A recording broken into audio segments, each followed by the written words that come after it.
जय हिंद दोस्तों topper math bye D answer की क्लास में आपका स्वागत है। तो दोस्तों आज हम लोग देखेंगे परसेंटेज, जिसे हम प्रतिशत के नाम से जानते हैं और इंग्लिश में इनको परसेंटेज कहते हैं। तो दोस्तों ये हमने परसेंटेज के कुछ क्वेश्चन लिए हैं जो कि वेरी इंपॉर्टेंट क्वेश्चन है। ये परीक्षा में ऐसा क्वेश्चन आपको देखने को मिल जाता है। तो दोस्तों क्वेश्चन नंबर हम 1 को देखते हैं। क्या कहता है, किसी भिन्न के अंश में 10% वृद्धि करने तथा इसके हर को 12% कम कर देने पर 15/64 प्राप्त होता है, वह भिन्न क्या है। तो दोस्तों जो भिन्न होता है वह a/b, x/y, p/q इस तरह से मतलब बटे के रूप में होता है, ठीक है ना। 3/5, 7/9 इस तरह से मतलब बटे के रूप में हमारा भिन्न होता है। किस रूप में होता है? बटे के रूप में। तो हम मान लेंगे कि वह भिन्न क्या है, इनमें से कुछ भी मान लीजिए वह भिन्न क्या है, a/b है। हमने क्या मान लिया कि माना वह भिन्न a/b है। तो इस जो भिन्न का अंश है वो a होगा और हर क्या होगा, b होगा। तो इसके अंश में क्या होती है, 10% की वृद्धि होती है।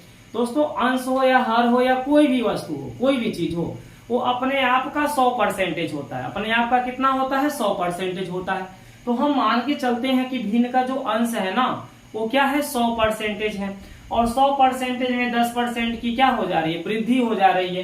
तो जब 100% में 10% की वृद्धि हो जाएगी तो इसका अंश 110% हो जाएगा, ठीक है। अरे 100% था, 10% बढ़ गया तो 110% ना होगा, वृद्धि माने बढ़ गया। तथा इसके हर को 12% कम कर देने पर, हर भी 100% है। हर भी कितना है, 100%। हमने कहा ना कोई भी चीज अपने आप का क्या होता है, 100% होता है। तो हर भी हम मान के चलते हैं 100% है। और 100% में से 12% क्या होता है, कम हो जाता है। तो यहाँ हर क्या होता है, 12% कम। 100 में से 12 घटाएंगे 88% हो जाएगा। तो उस भिन्न का मान कितना हो जाता है। ऐसा करने पर हमें 15/64 प्राप्त होता है। ऐसा जैसे ही होता है तो इसका मान कितना आ जाता है, 15/64।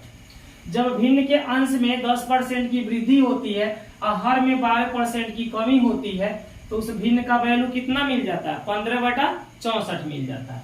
अब हमें वो भिन्न बताना, तो भिन्न हमारा a/b है। अब देखिए यहाँ परसेंटेज से परसेंटेज कट जाएगा। अब हमारे पास क्या आएगा, a/b गुणे में 110 गुणे में 88 बराबर में 15 बटे क्या रहेगा, 64, ठीक है ना। अब दोस्तों नीचे वाले से नीचे वाले को, ऊपर वाले से ऊपर वाले संख्या को यदि कटता है तो आप काट सकते हैं। तो चलिए हम 8 से 88 को काट देते हैं। 8 से 88 को 11 बार में कट जाएगा और 8 से 64 को 8 बार में काट सकते हैं। 8 यहाँ 64 होता है और 8 का टेबल 11 बार पढ़ेंगे 88 आ जाएगा, ठीक है ना। अब दोस्तों 11 से हम 110 को भी तो काट सकते हैं 10 बार में। 11 में क्या होता है, 110। अब ऊपर 10 आ गया और यहाँ क्या है, 15। क्या हम 10 और 15 को काट सकते हैं, तो 5 के टेबल से काट दीजिए। 5 3 15 होता है, 5 दूनी 10 होता है। तो देखिए इस साइड में सब कट गया है, a/b बचा हुआ है। अब गुणे में ऊपर बताइए क्या बचा हुआ है, 2। और इस साइड में 3 बटे क्या है, 8 है। तो हम इस 2 का 8 में गुणा करा देंगे, ये हमारा क्या हो जाएगा, आंसर। a/b बराबर 3 बटे कितना हो जाएगा, 2 8 16। अर्थात वो भिन्न हमारा 3 बटे क्या है, 16 है, ठीक है दोस्तों। तो पहले नंबर क्वेश्चन का यही हमारा क्या हो जाएगा, आंसर हो जाएगा। अब आगे देखिए हम क्वेश्चन नंबर 2 को सॉल्व करते हैं। किसको सॉल्व करते हैं, क्वेश्चन नंबर 2 को। तो क्वेश्चन नंबर 2 में हमारा क्या देता है, यदि a की आय b की आय से 25% अधिक हो तो b की आय a की आय से कितने प्रतिशत कम है। कुछ बच्चे कहेंगे जब a b से 25% अधिक आय है उसका, तो b की आय a की आय से 25% कम होगा। लेकिन दोस्तों ये गलत है, ठीक है। यहाँ देखिए a की आय b की आय से क्या है, 25% अधिक है। इससे रिलेटेड पहले आप यहाँ सूत्र देख लीजिए, फार्मूला देख लीजिए। यदि a की आय b की आय से r% अधिक हो, r% क्या हो, अधिक हो, तो b की आय a की आय से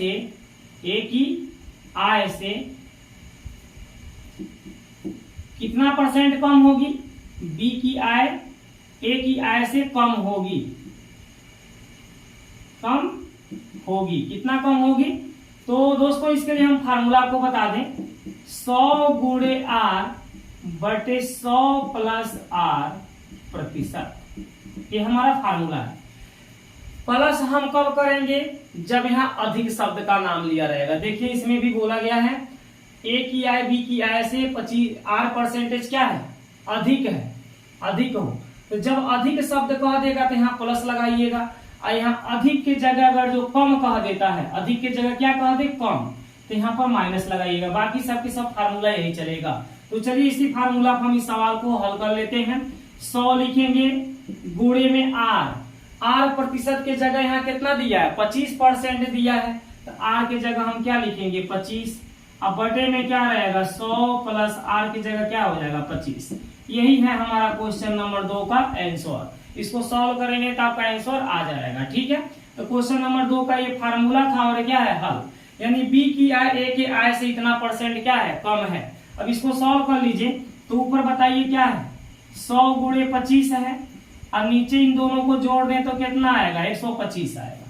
कितना आएगा, 125। 100 में 25 जोड़ेंगे 125 है ना आएगा। ब्रैकेट बंद करके यहाँ का लगा दीजिए परसेंटेज, 25 से 125 काट दीजिए। तो बार में कटेगा, 5 बार में, 25 5 125। अब हम 5 से 100 को काट दें तो ये 20 बार में कट जाएगा, है ना। 5 का पहाड़ा जब 20 बार पढ़ेंगे ना तो 100 आ जाएगा। तो देखिए सब कुछ कट चुका है, यहाँ खाली 20 बच गया है। आप यहाँ 20 लिख के परसेंटेज का लगा दीजिए चिन्ह, और यही हमारा दूसरा क्वेश्चन का क्या होगा, आंसर। तो देखिए यदि ये फार्मूला याद है तो इतने छोटे में सवाल को आप क्या कर सकते हैं, लगा सकते हैं। ठीक है ना। अर्थात बी की जो आय है ना वो ए से कितना % कम हो रही है, 20% कम हो रही है। तो ये क्वेश्चन नंबर 2 का आंसर हो गया। अब क्वेश्चन नंबर 3 को देख लेते हैं। तो क्वेश्चन नंबर 3 में देखिए क्या कहता है, यदि ए की ऊंचाई बी की ऊंचाई से 20% कम है तो बी की ऊंचाई ए की ऊंचाई से कितना % अधिक है। अब यहाँ देखिए कम कह दिया है, 20% क्या कह दिया है, कम, और यहाँ पर क्या किया था, अधिक कहा था। तो जब यहाँ पे कम की बात हो जाए, इसकी बात हो जाए, कम की बात हो जाए कि ए की ऊंचाई हो या आय हो, कुछ भी हो, बी की आय से R% क्या है, कम हो, तो ए की आय बी की आय ए की आय से कितना % अधिक होगा। अब यहाँ अधिक पूछेगा, जब यहाँ पर कम दिया रहेगा तो अधिक पूछेगा, अधिक दिया रहेगा तो कम पूछेगा। तो उस कंडीशन में फार्मूला सब यही चलेगा, यहाँ का लग जाएगा माइनस। ठीक है ना। तो चलिए हम क्वेश्चन नंबर 3 को यहाँ सॉल्व कर लेते हैं। अब हमको यहाँ पे क्या बताना है, बी की ऊंचाई ए की ऊंचाई से कितना % अधिक है, अर्थात कितना % अधिक है, हमें अधिक का प्रतिशत बताना है। तो बताइए क्या लिखेंगे, 100 गुणे R के जगह पर हम देखेंगे कितना % कम नाम लिया है, 20%। तो R के जगह हम 20 लिख देंगे, बटे में लिखेंगे यहाँ 100 माइनस R के जगह पे 20, ब्रैकेट बंद करके यहाँ परसेंटेज का चिन्ह। अब देखिए हो जाएगा 100 गुणे 20, बटे में 100 में से 20 घटा दीजिए 80, ब्रैकेट बंद करके यहाँ परसेंटेज का चिन्ह। अब 20 से 80 आप काट सकते हैं क बार में, 4 बार में। 20 का पहाड़ा 4 बार पढ़ेंगे तो 80 आएगा। अब हम 4 से 100 को काट सकते हैं क बार में, 25 बार में। इस क्वेश्चन का आंसर कितना हो जाएगा, 25%। अर्थात बी की ऊंचाई ए की ऊंचाई से कितना % अधिक है, 25% अधिक है। ठीक है दोस्तों। तो दोस्तों जब भी अधिक कहेगा तो यहाँ प्लस लगाइएगा। क्वेश्चन में जब यहाँ प्रतिशत जो दे रहा है वहां अधिक नाम लेगा तो यहाँ प्लस लगाइएगा, और कम नाम ले लेगा तो यहाँ का लगाइएगा माइनस। बाकी फार्मूला यही है दोनों के लिए। ठीक है। तो दोस्तों क्वेश्चन नंबर 3 भी हमारा समाप्त हो जाता है। अब हम क्वेश्चन नंबर 4 को देख लेते हैं। इसको देख लेते हैं 4 को।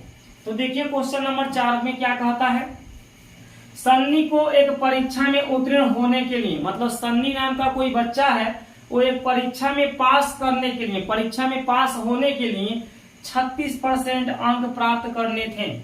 जब वो 36% अंक लाता, 36% नंबर लाता, तो परीक्षा में क्या हो जाता, पास हो जाता। उसने 24% अंक प्राप्त किए। भाई 36% लाता तो पास होता, वो तो 24% लाया है, इसका मतलब हुआ कि वो फेल हो गया। जब 36% लाएगा तब ना पास होगा, 24% लाया नहीं कि वो फेल हो गया। तो देखिए 24% अंक प्राप्त किए तथा 9 अंकों से अनुत्तीर्ण रहा। 9 अंकों से अनुत्तीर्ण का मतलब क्या हुआ, 9 अंकों से वह फेल हो गया। तो पूर्णांक ज्ञात कीजिए, परीक्षा का पूर्णांक कितना नंबर का था आपको बताना है। तो दोस्तों एक बात बताइए, उस बच्चा को पास होने के लिए कितना नंबर लाना था, 36%, लेकिन वह लाया कितना, 24%। कितना नंबर कम लाया, कितना नंबर कम लाया, तो आप कहेंगे कि 9 अंकों से अनुत्तीर्ण हो गया, यानी कि 9 नंबर वो कम पाया है। 9 नंबर क्या किया है, कम पाया। देखिए उसने 24% अंक प्राप्त किए तथा 9 अंकों से अनुत्तीर्ण रहा, यानी कि 9 अंक वह कम पाया। अगर वो 9 अंक ज्यादा पा गया होता तो वह बच्चा पास हो गया होता, लेकिन वह 9 अंक क्या किया है, कम पाया है। तो जब 9 अंक कम पाया है तो 36% में से 24% को आप घटाएंगे, इस परसेंटेज का जो अंतर होगा वही 9 अंक के क्या होगा, बराबर। अर्थात 36% अंक लाता तो वह पास हो जाता, लेकिन 24% अंक लाया है। तो कितना परसेंटेज अंक कम लाया है, जितना परसेंटेज अंक कम लाया है इस अंक के क्या हो जाएगा, बराबर। तो 36 में से 24 घटा दीजिए, 12%। अब 12% का वैल्यू कितना है, 9। अब 12% का वैल्यू यदि 9 है तो हम कहें कि 1% का वैल्यू क्या होगा। तो 1% का वैल्यू कैसे निकलेगा, इसके बटे 12 कर दीजिए, इसके भी बटे क्या कर दीजिए, 12। 12 से 12 हमारा एक बार में कट जाएगा, यानी 1% की वैल्यू कितनी आ गई, 9/12। इस 9/12 को हम 3 के टेबल से काटे तो 3 3 के 9 और 3 चौका 12, यानी 1% का वैल्यू कितना है, 3/4 है। भाई इस 12% को 1 बनाने के लिए मैंने 12 से भाग दिया, जब यहाँ 12 से भाग देंगे तो इधर 12 से भाग देंगे, 12 कट के 1% हो जाएगा। और 9/12 को हम जब 3 के टेबल से काटेंगे तो दोनों के दोनों कटेगा। तो 3 के टेबल से 3 बार में कटेगा, 3 के टेबल से 4 बार में कटेगा। तो 1% की वैल्यू 3 कितना आ गई, 4। जब 1% की वैल्यू 3/4 है तो हमने कहा कोई भी चीज अपने आप का 100% होता है, तो वह पूर्णांक भी अपने आप का क्या है, 100%। अब इस 1% को 100% बनाने के लिए बताइए क्या करेंगे, तो भाई 100 से हम गुणा करेंगे, इधर भी हम 100 से गुणा करेंगे। 100 का 1 में जब गुणा करेंगे तो 100% हो जाएगा। और 4 से हम 100 को तुरंत 25 बार में क्या करेंगे, काट देंगे। 4 से जब 100 मेरा 25 बार में कटेगा तो 25 का गुणा 3 में हो जाएगा, 25 3 कितना हो जाएगा, 75। यानी कि पूर्णांक उस परीक्षा का कितना था, 75 नंबर का था। कितना नंबर का था, 75 नंबर का उस परीक्षा का पूर्णांक था। अगर जो हमें ये जानना है कि वो 75 नंबर में से कितना नंबर लाएगा तो पास हो जाएगा, तो 75 जो नंबर है इसका 36% जब नंबर वो पाएगा तो पास हो जाएगा। तो अगर आपको पास नंबर जानना है, इस पूर्णांक का 36% निकाल लीजिए, 36% निकाल लीजिए, आपको पास नंबर पता चल जाएगा। अगर हम यहाँ परसेंटेज के चिन्ह को हटा देंगे तो बटे में क्या लिखना पड़ेगा, 100। अब बताइए 25 3 या 75 होता है, 25 चौका कितना होता है, 100। यानी 25 से 75 3 बार में, 25 से 100 हमारा 4 बार में कट जाएगा। और 4 से हम 36 को 9 बार में काट सकते हैं, और 9 का 3 में गुणा कर दें तो 9 3 के 27। अगर वह 27 नंबर बच्चा लाएगा तो परीक्षा में क्या होगा, पास हो जाएगा। लेकिन वह 9 नंबर कम पाया था, अर्थात वह लड़का से पूछा जाए कि परीक्षा में कितना नंबर लाया था, तो मन से 9 नंबर हम घटा दें, ये तो मेरा पास वाला नंबर है। अगर वो 27 नंबर लाएगा तो पास हो जाएगा। लेकिन सन्नी ने परीक्षा में कितना नंबर लाया था, तो भाई 27 नंबर पाता तो पास हो जाता, लेकिन वह 9 नंबर कम लाया है, तो मन से 9 अंक को घटा देंगे तो 18 नंबर वह लड़का ने परीक्षा में लाया है। तो देखिए इस क्वेश्चन पे हमने 3 बातें बता दिया कि परीक्षा का पूर्णांक कितना है, वह पूर्णांक हमने निकालने के लिए सिखा दिया। पास मार्क कितना होना चाहिए, तो पास मार्क हमने निकाल के दिखा दिया कि 27 आएगा। और वह सनी ने कितना नंबर लाया है, वह लड़का जो है सनी कितना नंबर लाया है, तो 27 लाता तो पास होता, लेकिन वह 9 नंबर कम ही ला पाया है, तो 27 में से 9 घटा दिया, यानी 18 नंबर वो लाया है। ठीक है ना दोस्तों। तो दोस्तों इस तरह से हम क्वेश्चन को सॉल्व करते हैं, परसेंटेज के क्वेश्चन को। दोस्तों यदि क्वेश्चन आपको समझ में आया है तो आप लोग वीडियो को एक बार लाइक करिए, शेयर करिए और चैनल को सब्सक्राइब करिए, अधिक से अधिक मात्रा में शेयर करिए अपने दोस्तों को, अपने यार को, जिन्हों भी आपके हैं उनके पास तुरंत शेयर करिए और बताइए ताकि जो लोग भी पढ़ें और वो लोग भी देखें, ताकि जो उनकी परीक्षा में किसी तरह से दिक्कतें न आवे, परीक्षा में जाते जाते इन क्वेश्चनों को तुरंत वो क्या करें, लगा दे। ठीक है, तो दोस्तों इस क्वेश्चन को हमने क्या किया है, बहुत ही इजी मेथड से छोटे कंडीशन में लगाया है। ये तो लिखने की जरूरत ही नहीं थी, हमने समझाने के लिए आपको लिख दिया कि 36 में से 24 घटाएंगे तो 9 आएगा। अरे भाई 36 में से 24 घटा दीजिए 12 आएगा। अब 12 ही हमारा क्या है, 9 के इक्वल है, 12% मेरा 9 के इक्वल है। ठीक है, ऐसे आप समझिए।